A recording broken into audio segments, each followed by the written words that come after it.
The silence inside the upscale bistro was shattering, sharper and more painful than the sound of the crystal wine glass that had just been hurled against the wall. Moments before, the room had been filled with the low hum of expensive conversation and the clinking of silverware. But now, every eye was fixed on the center of the room, where a fairy tale was violently unraveling. Standing there, trembling in a wedding dress that likely cost more than most people earned in a year, was a young woman named Sarah. Mascara ran in dark, tragic rivers down her pale cheeks, her hands shaking as she reached out toward the man standing opposite her. But the man, handsome in a superficial, polished way, recoiled as if her touch were contagious. His face was twisted into a sneer of absolute disgust, a look so cruel it seemed to suck the warmth right out of the room. He didn't care that they were in public. In fact, he seemed to want an audience for his cruelty.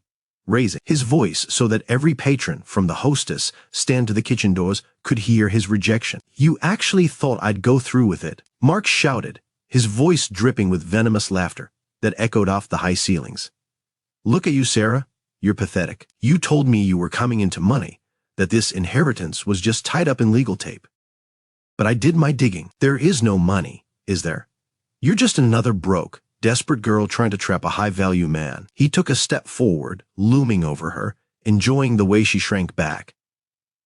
"I don't marry for charity, Sarah. I don't do struggle love.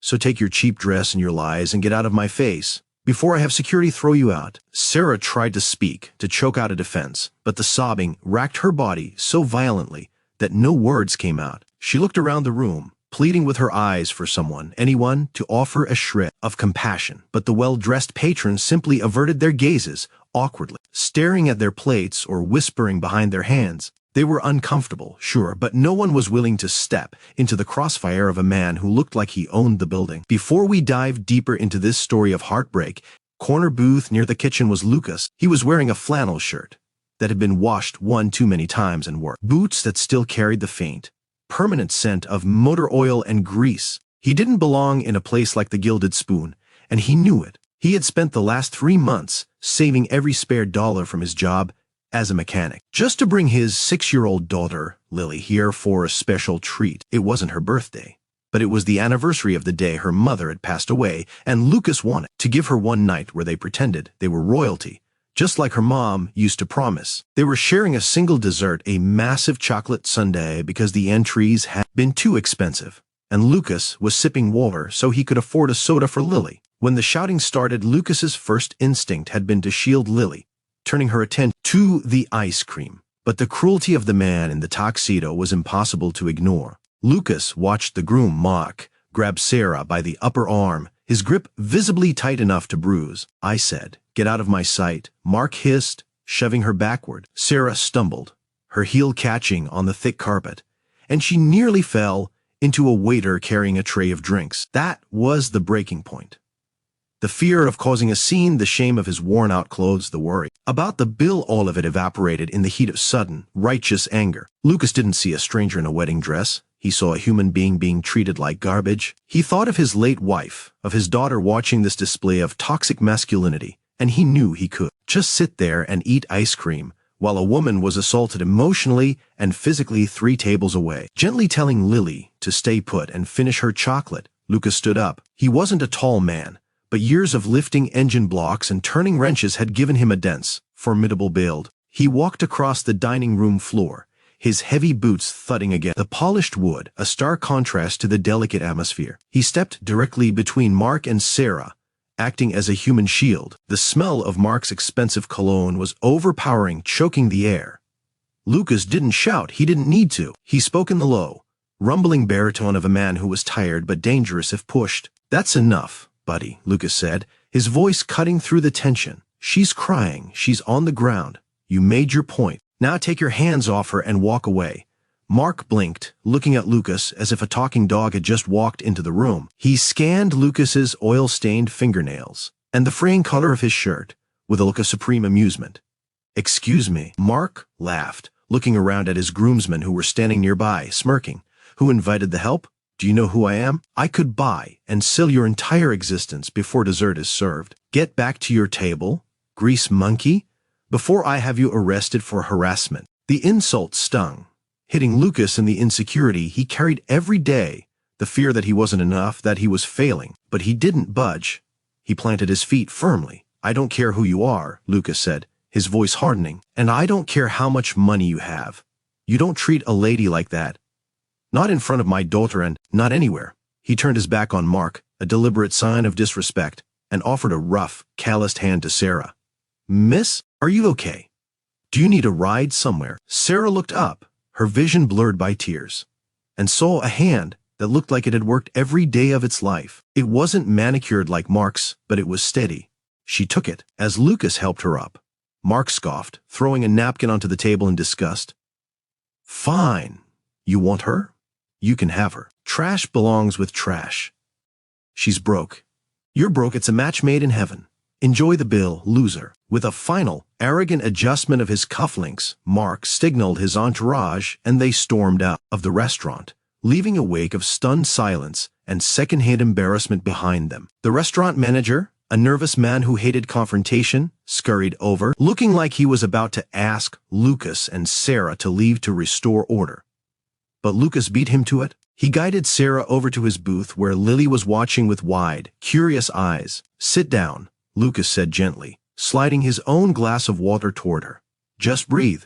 You're safe now. Sarah collapsed onto the bench seat, burying her face in her hands, her shoulders shaking with fresh sobs. Lily, possessing the innocent wisdom that only children have, didn't ask questions. She simply picked up her spoon, scooped up a large chunk of chocolate and whipped cream, and held it out toward the crying woman in the big white dress.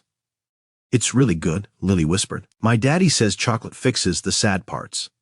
Sarah choked out a watery laugh that was half sob, looking down at the little girl. The simple, pure kindness broke the dam, and for the next hour, the strange trio sat together. Lucas listened as Sarah poured out her story, or at least, the version she was willing to tell. She explained that she had met Mark 6 months ago. He was charming, ambitious, and seemingly perfect, but recently, he had become obsessed with her financial status. She told Lucas that she had tested him, telling Mark that her family had cut her off, and she had nothing to bring to the marriage but herself. He failed the test, she whispered, wiping her eyes with a coarse paper napkin. He didn't love me.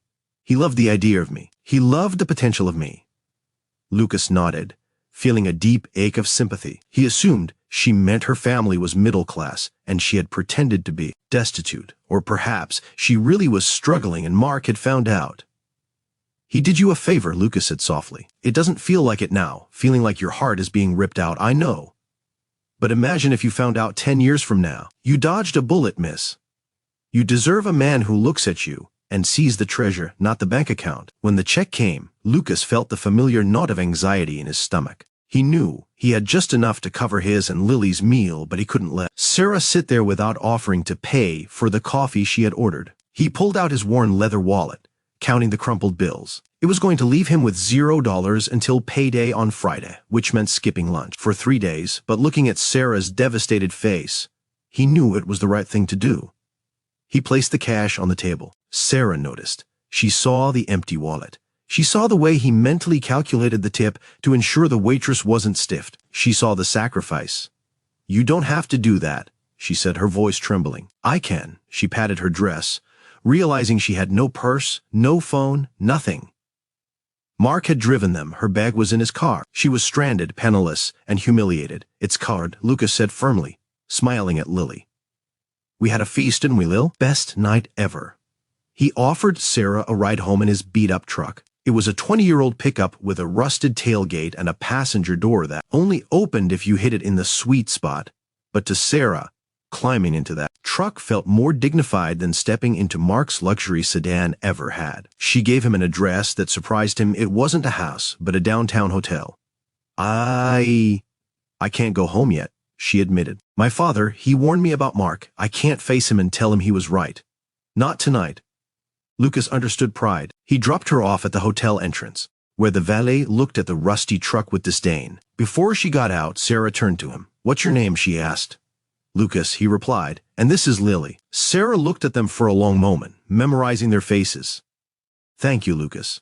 You saved me tonight. I won't forget this. The next morning, reality came crashing back down on Lucas. The emotional high of being a hero faded as he walked into the auto repair shop where he worked. His boss, a man named Henderson who cut corners and cheated customers, was waiting for him with a scowl. You're 10 minutes late, Lucas, Henderson barked, pointing at the clock, and you look tired. I need guys who are hungry, not guys who are dragging their feet. Lucas apologized, explaining his truck had trouble starting, but Henderson wasn't in a listening mood. The shop was struggling, and Henderson was looking for scapegoats. Pack up your tools, Henderson said coldly. I'm letting you go.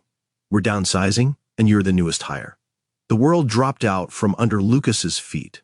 Fired. No savings. Rent due in 4 days. He stood there, gripping his wrench, fighting the urge to beg. He couldn't beg. He had his dignity. He packed his toolbox in silence, the metal clanking sounding like a death knell for his life. He walked out into the harsh sunlight, sitting on the curb with his head in his hands. How would he tell Lily? How would they eat? The memory of paying for Sarah's coffee flashed in his mind. That $10 could have bought milk and bread. He scolded himself for being reckless with money he didn't have, even if it was for a good cause. Kindness didn't pay the rent. 2 days passed. Lucas applied to every garage in town, but no one was hiring. He was down to eating ramen noodles so Lily could have the last of the chicken nuggets. Despair was setting in, a heavy, gray fog that made it hard to breathe. On the third day, he was sitting on his porch, teaching Lily how to tie her shoes when a low, powerful hum vibrated through the air. A sleek, black limousine, followed by a luxury SUV, turned onto his cracked, pothole-ridden street. The neighbors peeked out from behind their curtains. The cars slowed down and stopped right in front of Lucas's peeling picket fence. Lucas stood up, instinctively pulling Lily behind him. His first thought was that this was Mark. Maybe Mark had found out who he was and was coming for revenge, to sue him or hurt him for the embarrassment at the restaurant. A driver in a suit got out and opened the back door of the limo. An older man stepped out. He was tall, with silver hair and a bearing that screamed authority. He wore a suit that probably cost more than Lucas's house. He leaned on a cane, not out of weakness, but as if it were a scepter. He walked through the gate, his eyes scanning the overgrown lawn and the faded paint of the house. Are you Lucas? The man asked, his voice gravelly and stern. Depends on who's asking, Lucas said, his chin high. If you're here for Mark, tell him I'm not afraid of him. The older man stopped. A small, strange smile played on his lips. Mark? That imbecile? No. I'm not here for him, though I dare say he's having a very bad week since I canceled all his business contracts. The man extended a hand. I'm Jonathan Sterling. I believe you met my daughter, Sarah. Lucas froze. Sterling, the name rang a bell. Sterling Industries was the largest conglomerate in the state. They owned real estate, tech firms, and the largest chain of luxury car dealerships in the country. Sarah is your daughter, Lucas stammered. She is, Mr. Sterling said, his face softening as he looked at Lily peeking out from behind Lucas's leg. She told me everything. She told me about the restaurant. She told me about the way that man treated her, and how everyone else just watched. Everyone except you. Mr. Sterling took a step closer. Sarah has always been headstrong. She wanted to find a man who loved her for her. Not for the Sterling name, so she cut herself off from her trust fund, lived in a small apartment, and told Mark she was disowned. It was a test, and he failed it spectacularly. Mr. Sterling looked Lucas in the eye. She also told me you paid for her. She saw your wallet, Lucas. She knew you gave her the last of what you had. In my world, people give when they have excess. It is a rare thing to find a man who gives when he is bleeding. Lucas rubbed the back of his neck, embarrassed. I just did what was right, sir. Anyone would have done it. No, Sterling corrected him sharply. Anyone should have done it. Only you did it. He gestured to the SUV behind the limo. Sarah is in the car. She was too emotional to come up right away. She feels guilty about your situation. We did some digging, Lucas. I know you lost your job the morning after you helped her. I know you're behind on rent. Lucas felt the shame burn his cheeks. I'll be fine. I find work. You won't have to look far, Sterling said. He reached into his jacket pocket and pulled out a thick envelope and a set of keys. I have a private collection of vintage automobiles, classics. Ferraris from the 60s, Aston Martins, Shelbys. They require a master mechanic's touch, someone who respects the machine, not just someone who swaps parts. My previous fleet manager retired. The position includes a salary that is significant, full benefits for you and your daughter, and there is a cottage on the estate grounds, usually for the groundskeeper, but it's currently empty. It has a garden. I think Lily might like it. Lucas stared at the keys. His hands were shaking. This was a lifeline, a miracle that he couldn't comprehend. Sir, I can't accept this just because I was polite to your daughter. You aren't accepting it because you were polite, Sterling said firmly. You are accepting it because you are a man of character, and I only hire men of character. Competence I can teach. Integrity? You either have it or you don't. He pressed the keys into Lucas's palm. Sarah is waiting in the car to say hello. She wanted to make sure I didn't scare you off. She's quite fond of you, Lucas. She says you reminded her that good men still exist. As Lucas walked toward the SUV, holding Lily's hand, the weight of the world lifted off his shoulders. He wasn't just being saved, he was being validated. He saw Sarah roll down the window, her eyes bright and smiling, no longer the broken girl in the wedding dress, but a woman who had found her strength. The story of Lucas and Sarah didn't end with a wedding, at least, not right away. It began with a friendship. It began with Lucas restoring vintage cars in a garage that felt like a sanctuary. It began with Lily having a big sister figure who spoiled her, not with money, but with time and attention. The romance came later, slow and steady, built on the foundation of that one night in the bistro.